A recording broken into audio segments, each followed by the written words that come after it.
Listen, last week, I told my assistant, I was walking out, I told Blendy, I said, I'll be right back, I'm going to go visit this psychic. And she was like, what? And she looked at me like, what? And I said, yeah, just don't worry about it, I'm going to go minister to this guy. Now, there's a psychic just down the road from here, and every time I pass by, there's this house that says palm reader. And I am immediately drawn to this place. Not because I need my palm read. Come on, I know the one who holds the future in his hands. I don't need my palm read. I would rather be in the middle of his palm than anybody else's palm looking at mine. Are you following me? And I just know, though, when I'm drawn, have you ever felt drawn to somebody in the mall or maybe at school? You just feel a godly affection for them. I'm not talking about a different, I'm talking about a godly affection. You just feel drawn. They're highlighted to you. That's how this place felt. I told my wife, I said, I'm going to go visit. I told her this all day on Tuesday. Then finally Wednesday, I got a chance, and I'm walking out. I said, I'm going to go visit this psychic. She's like, what? I even told Pastor JC, I said, you need to pray for me. I'm going to go visit this psychic. He's like, you are crazy. and I told him, I said, pray for me. And I knew he would. I knew that he would. Come on, listen. He prayed for David Hall, and David Hall couldn't wake up last year, okay? I want Pastor JC praying for me, all right? And I said, pray for me. And I remember driving up there, and I'm thinking, Lord, there's going to be some CFNI students that see me walking into a palm reader. Why, God? This is the most embarrassing. I already washed the dude's feet. You remember that? Now you want me to go to a palm reader. And the Lord reminded me, dangerous places are safe places in my kingdom, son. I said, fine. So I knock on the door. And actually, I tried to open the door, but it was locked. Now I'm thinking, he's going to shoot me. You ever done that when the front door, you try to run, it's like, oh, man, this is Texas. I mean, they kill people for fun around here. You know what I mean? Come on, America. All right. Go on. Everybody owns a gun in Texas. And Kentucky. I will tell you that about Kentucky. Yeah. And Louisiana. I'll tell you that too. Y'all are crazy. I remember thinking he's going to kill me. I already know it. So listen, I try to walk in. He comes in and listen, this is how he answers the door. He opens the door and goes, what do you want? Well, I'm thinking, what do I say? I'm in my mind. You ever had that like, you got any sugar? I mean, what do you say? You know what I'm saying? So I remember saying, listen, I'd love to ask you some questions about your business. And he's like, why?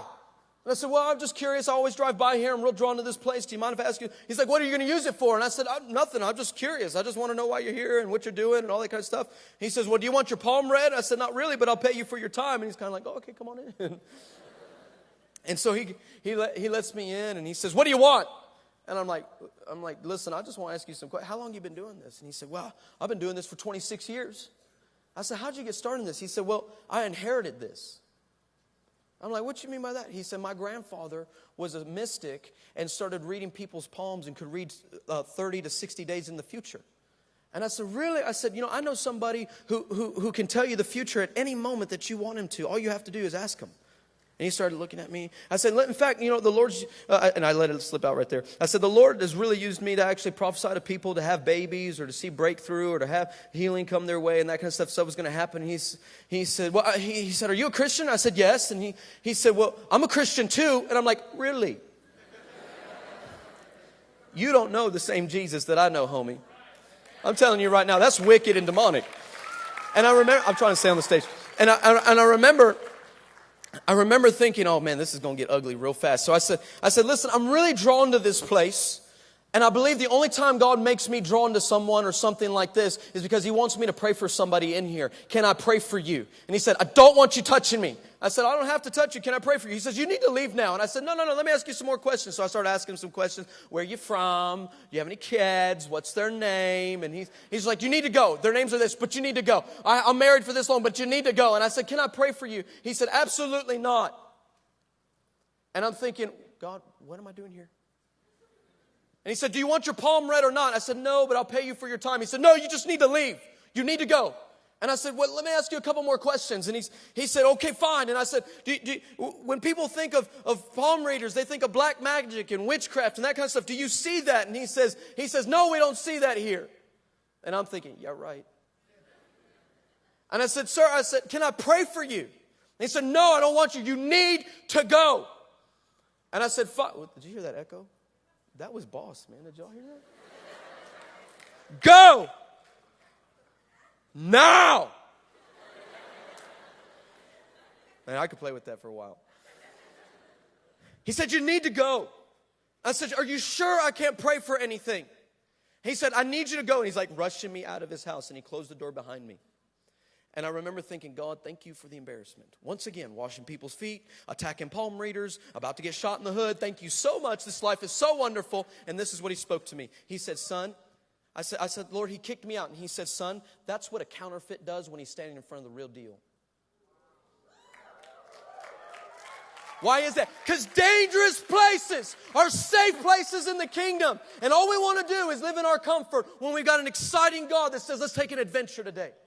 You know, one of the biggest lies that come on your generation is that you can have everything that Jesus wants you to have, but you don't have to pay any costs for it.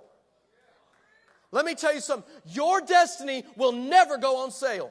You keep waiting for the call of God to be on the sales racks, you'll never find it there. Quit waiting for His power to end up on clearance, because it will not. Let me tell you what the price is. Everything.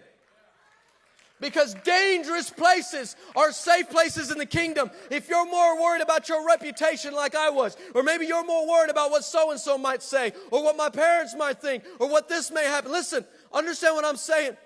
Do not let anybody pollute what's happening in your life. Listen, I bet some of you have godly parents, but that's not the case for everybody in this room. I sense this by God. You know you're going to go back into a very hostile environment. They have no idea what's coming.